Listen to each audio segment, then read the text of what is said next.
I will take you out of the nations. I will gather you from all the countries and bring you back into your own land." It seemed impossible. No nation in history had ever risen from the ashes before. But it was written and it came true. A people scattered like dust across the earth, persecuted and exiled for more than 2,000 years, finally returned to their promised land. Israel was reborn, and in doing so, fulfilled the prophecy that had lain dormant for centuries, the vision of the Valley of Dry Bones. But pay attention, the vision isn't finished yet. 2 of the 3 stages have already happened: the physical return and the political revival. But the final stage of the prophecy is yet to come. And when it does, it will shake the entire world. Because Israel isn't just another country, it's God's prophetic clock. And each event, each threat, each war takes us one step closer to the final countdown. Stay until the end, because Israel's destiny is written in the vision of the Valley of Dry Bones from beginning to end. And it's closer than you can imagine.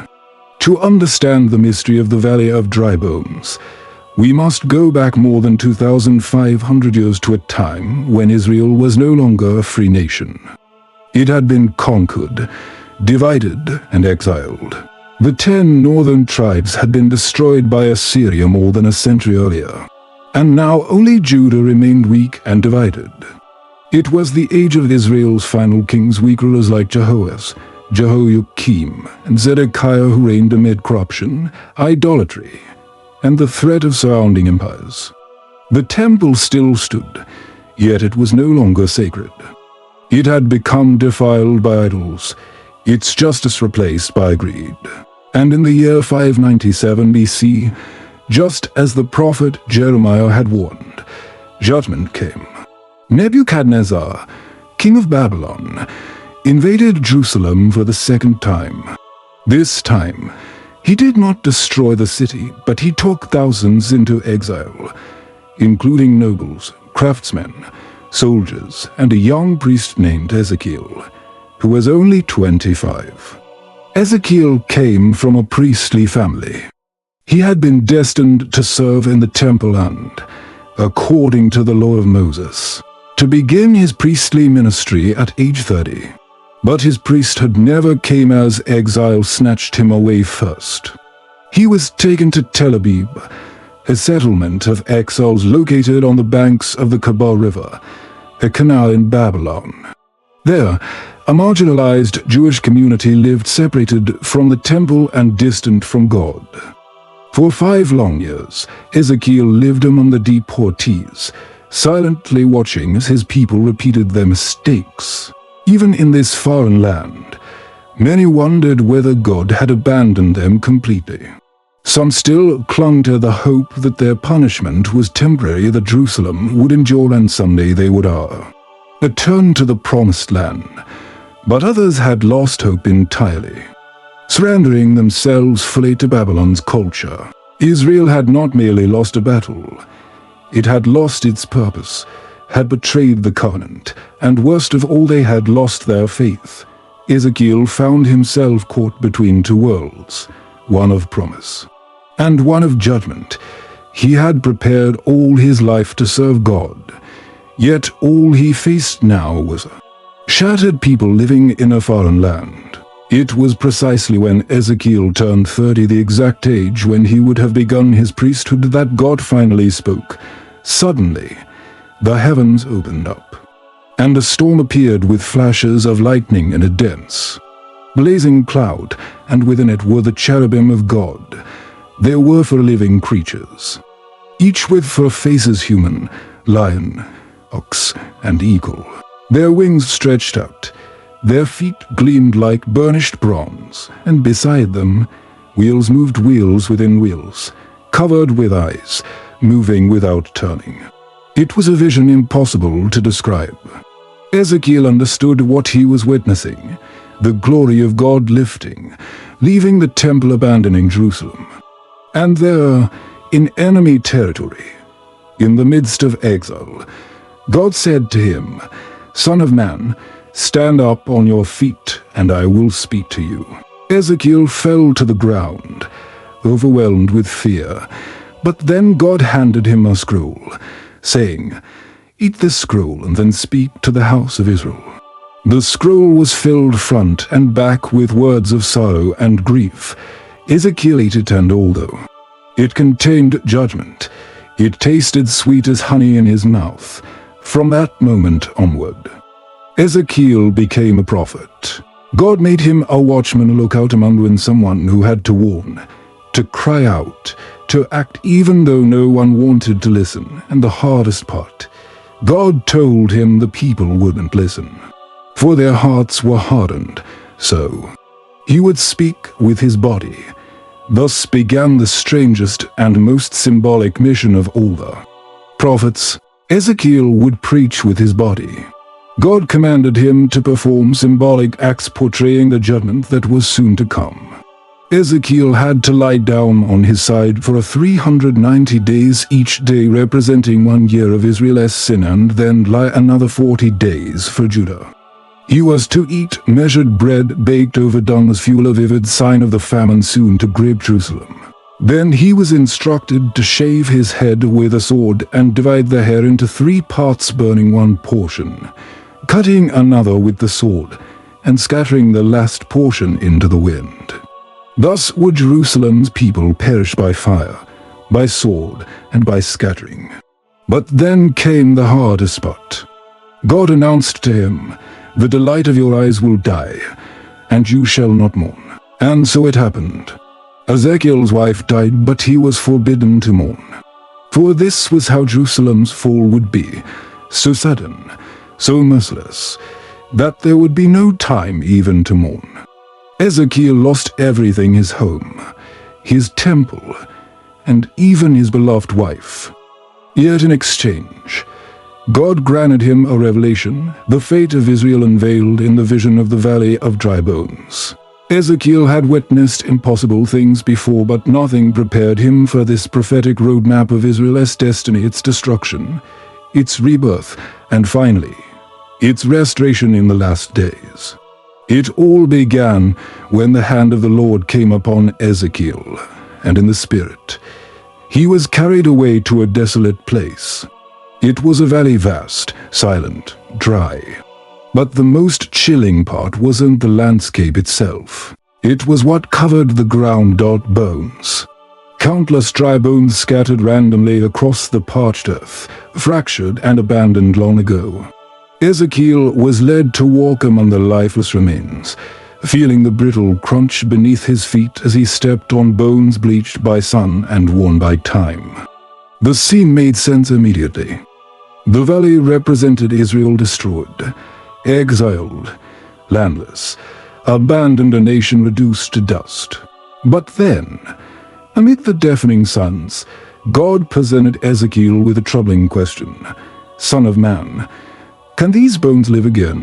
The question carried tension, for logic said, no. Yet Ezekiel knew the Lord could do the impossible. Humbly, he answered, "Lord, only you know." Then God did something unimaginable. He challenged Ezekiel to preach to the bones, prophesy to these bones, and say to them, "Dry bones, hear the word of the Lord. This is what the sovereign Lord says to these bones. I will make breath enter you, and you will come to life. I will attach tendons to you and make flesh come upon you and cover you with skin. I will put breath in you, and you will come to life. Then you will know that I am the Lord." It seemed absurd. Yet Ezekiel had faith and obeyed. He stood facing that sea of death, and as he began to speak, the ground started shaking.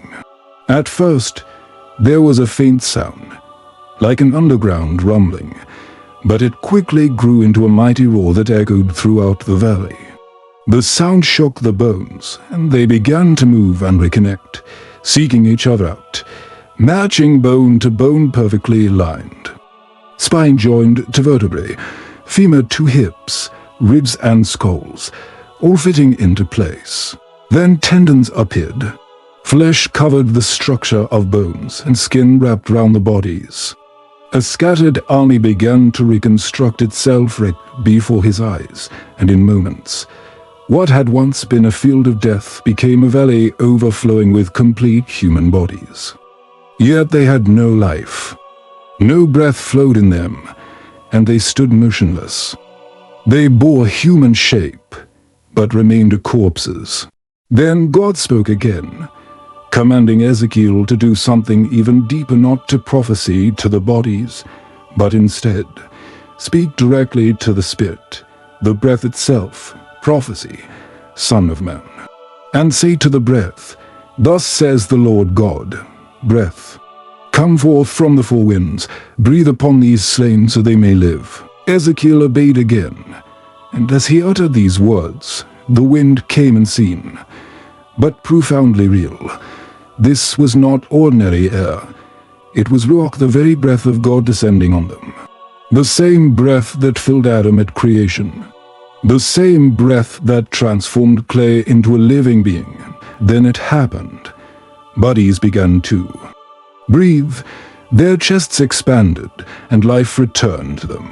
Before Ezekiel stood an army, a living symbol of Israel's rebirth, a people who had been dead, but whom God raised back to life. This vision of the Valley of Bones is so crucial that God did not leave its explanation up to interpretation. The Lord made its meaning clear in these 4 verses. Son of man. These bones are the people of Israel. They say, "Our bones are dried up and our hope is gone.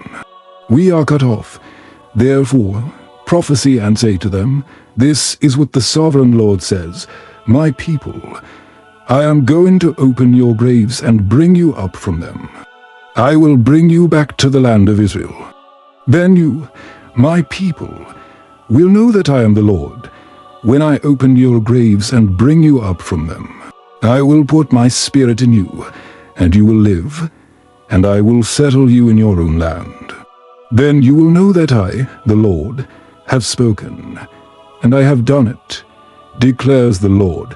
These 4 verses reveal Israel's past, its present, and its future.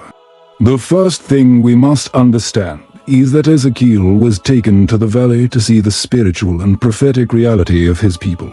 The valley represents exile, but also spiritual descent. In the Bible, valleys are places of trials, representing judgment and death. Israel had literally descended from its holy mountain, Zion, down into the land of dust. And what Ezekiel saw there were not living bodies. The dry bones symbolize a collective death as a nation. It is the vision of a people erased from existence, silenced by history. God was referring to his people, Israel, and Israel scattered for centuries without temple, territory, king, or even a shared language.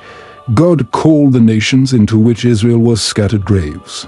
And Israel transformed for 2,000 years into a wandering people, enduring inquisitions, expulsions, and the Holocaust. God's question, will these bones live, wasn't a test for Ezekiel but for his people. For God acts when everything is dead and nothing remains. Yet God's promise was clear, he would raise them from the dead. And he spelled out prophetically the order in which their restoration would unfold. First, there comes a trembling sound, then bones join together, and after that, muscles and flesh appear, but still without breath. This symbolizes the first stage in Israel's restoration, a physical return, a territorial homecoming. For nearly 2,000 years, Ezekiel's prophecy seemed impossible to fulfill. In the year 70 AD, the Roman armies destroyed Jerusalem and set fire to the Second Temple.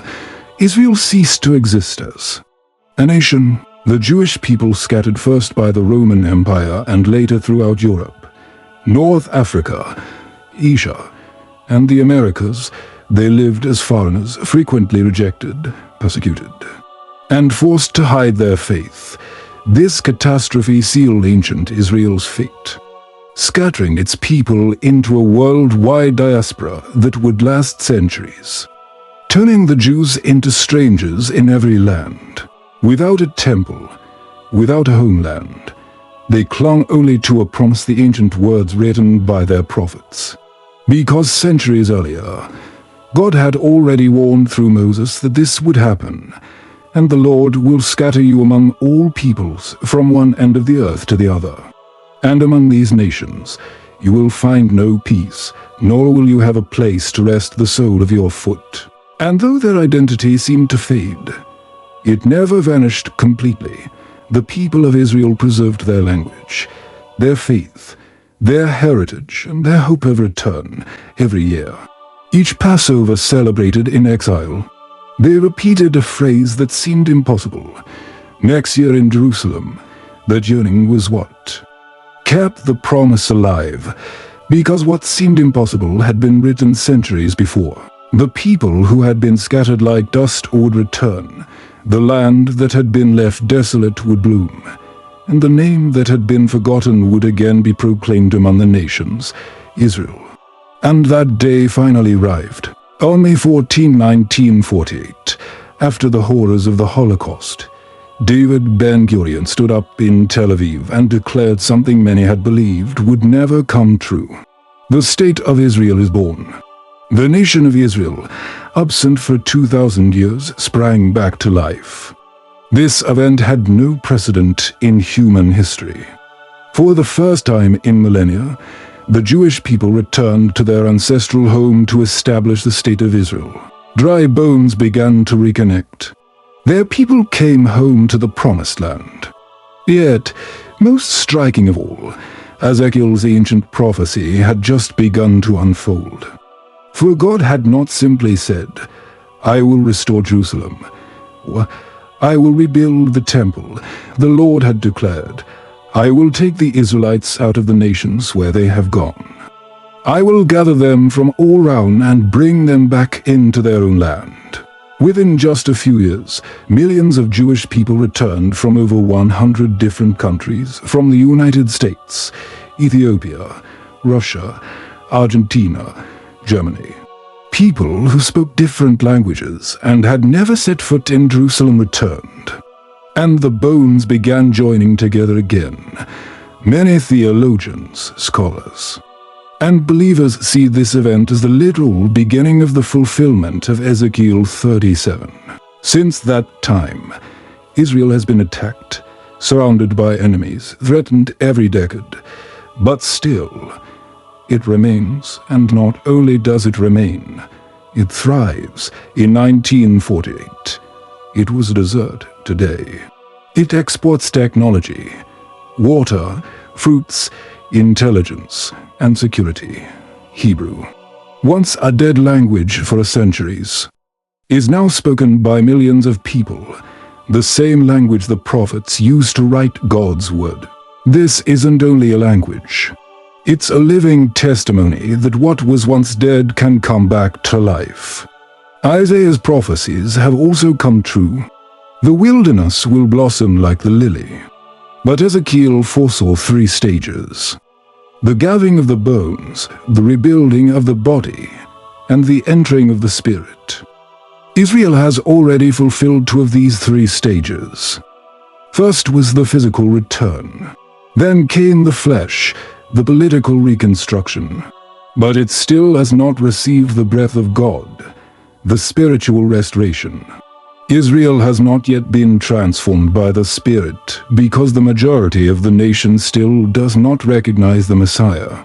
Many live by faith, others without it. But the great promise prophesied long ago, an outpouring of the Spirit, a collective inner transformation, has yet to take place.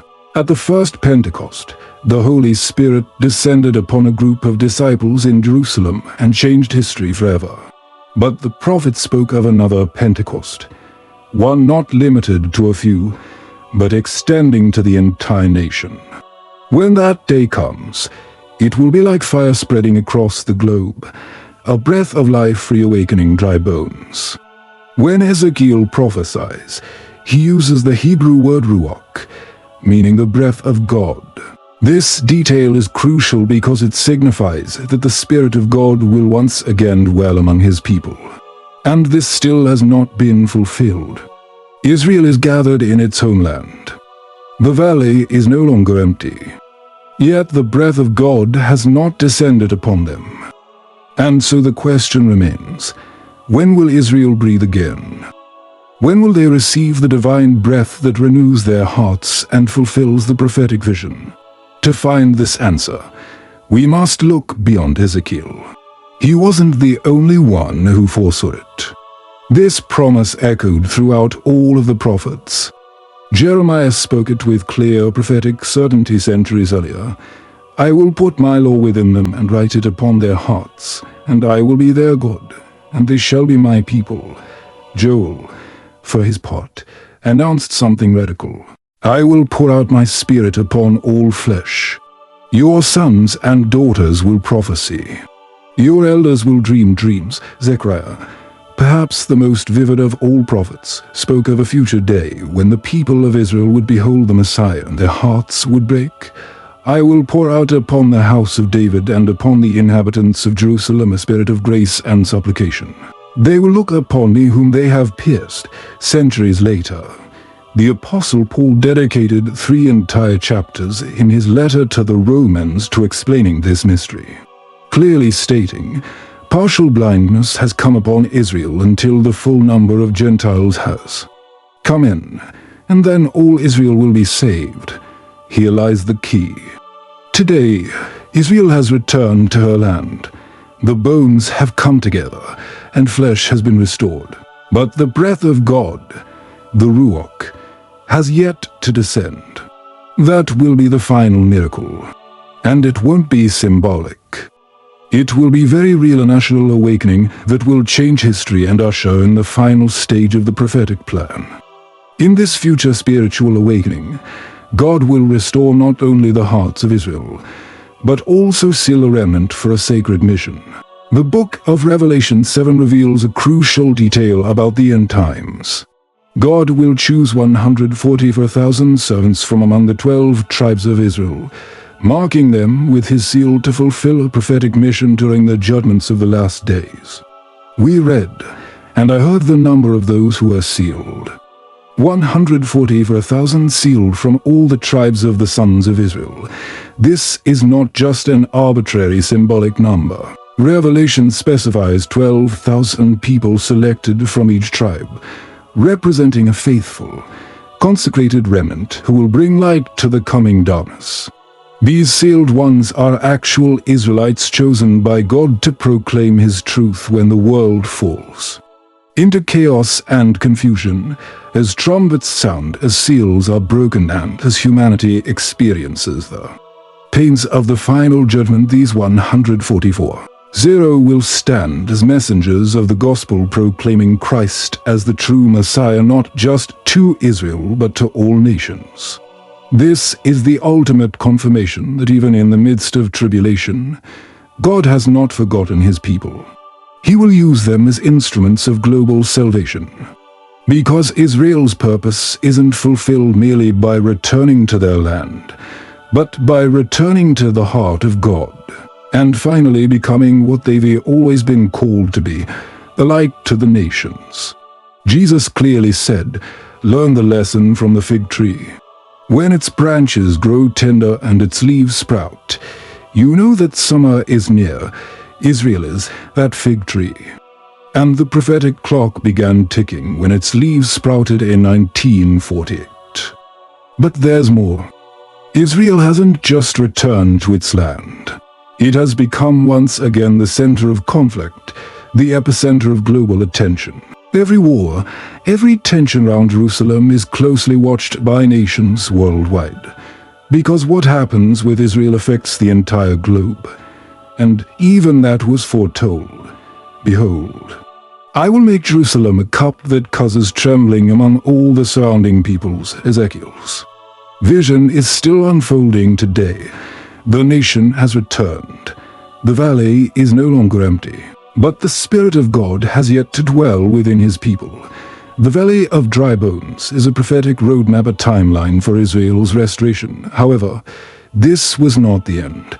Immediately afterward, Ezekiel received another revelation, and this time, it isn't about restoration, it's about war, a prophetic war. Right after Israel's rebirth as a nation, the prophet sees a terrifying vision directly connected to the end of times, a mysterious leader named Gog, prince of the land of Magog, rises commanding a coalition of foreign nations to launch an attack against Israel. Not an ancient Israel, but a restored Israel, dwelling safely in its land without walls or fortifications. The names listed in this alliance are not symbolic. They are real nations today: Persia now Iran, Kush now Sudan, Put now Libya, Goma and Tagama now Turkey. All these nations converge from the north, south, and east toward a single target on the map, Jerusalem. Yet Ezekiel doesn't depict this merely as an invasion. He calls it a divine appointment. For God himself declares, "I will put hooks into your jaws and bring you up against my land, so that the nations may know me." In other words, God will allow this attack in order to reveal himself. It won't be geopolitical warfare. It will be an act of judgment. Ezekiel tells us that when Gog and his allies are about to strike, a powerful earthquake will occur. Mountains will crumble. Soldiers will turn against one another, and fire and brimstone will rain down from heaven. Israel, however, will not defend itself. God himself will. Thus I will magnify and sanctify myself, and the nations will know that I am the Lord. But Ezekiel wasn't the only one who saw this war. Centuries later, the prophet Zechariah described it from a different angle. The nations will gather together to attack Jerusalem. The city will be divided, houses plundered. Then at that very moment, the Lord himself will descend and fight just as he did in ancient days. And it says even more. On that day his feet will stand firmly on the Mount of Olives. Who was Zechariah referring to? The Messiah, the very one who was rejected, pierced, and crucified, but who returns now as king. And in Revelation 20, written by the Apostle John over 600 years later, the enemy surfaces again bearing the same name, Gog and Magog. The nations will rebel one last time, surround the camp of the saints, and once more attempt to destroy God's people. But there will be no battle. God's fire will fall in judgment, consuming them. God's plan doesn't change. Israel remains at the very center stage of its ultimate fulfillment. Because Israel is more than simply land. It is the stage upon which God's great plan began and where it will reach its ultimate climax. Israel's scattering was prophesied. A return was prophesied, even a hardening and eventual awakening, all predicted ahead of time. And in the final battle, when every nation rises up against Jerusalem, God himself will respond in mighty power. Israel is God's prophetic clock. It was there the Messiah was rejected. There he was raised up on a cross, and there he will return as king. Every event, every threat, every war marks another step toward fulfilling what is written. Revelation confirms it. Jerusalem will be the target, but it will also become the place of final redemption. Paul, Peter, John, Ezekiel, Zechariah all agree the Messiah will return there. And when God's people came back to their land and Jerusalem again became their capital, the prophetic calendar was set in motion. That's why, as nations began aligning against Israel, the echoes of the end became impossible to ignore. Because everything written is about to come to pass, and the place where history began will be the very same place where eternity begins. Jesus said it clearly. When you see these things starting to happen, stand up and lift your heads, because your redemption draws near. Today, many prophecies once considered impossible are unfolding before our eyes: the return of the Jewish people to their homeland, the revival of Hebrew as a national language, the spiritual restoration of Jerusalem, and enemy alliances rising against Israel. Do you really think all of this is just coincidence? It's not. The Bible isn't some old book. It's a map, a clock, a warning, and a promise. Every fulfilled prophecy is one more tick in the final countdown. But the story is not over yet. We still await the most important event, the breath of the Spirit, and when that happens, it will spread across the world like fire. It will mark the beginning of the end, or perhaps the start of something new. Now, after everything you've heard, and after witnessing how an ancient vision was fulfilled word for word, the question is for you. Do you believe we're watching the final pages of God's plan unfold? Which side will you choose? Leave your thoughts in the comment box below, because the final pages are open and each of us must decide which side of history we want to be on. Please like this video and subscribe to the channel to keep understanding how current events are lining up perfectly with biblical prophecy. And if you haven't seen it yet, you really need to check out this video. It answers a question that few dare to ask openly. Is Israel still God's chosen people? Watch it now to understand who the people of Israel truly are today, and whether they still remain God's chosen. God bless.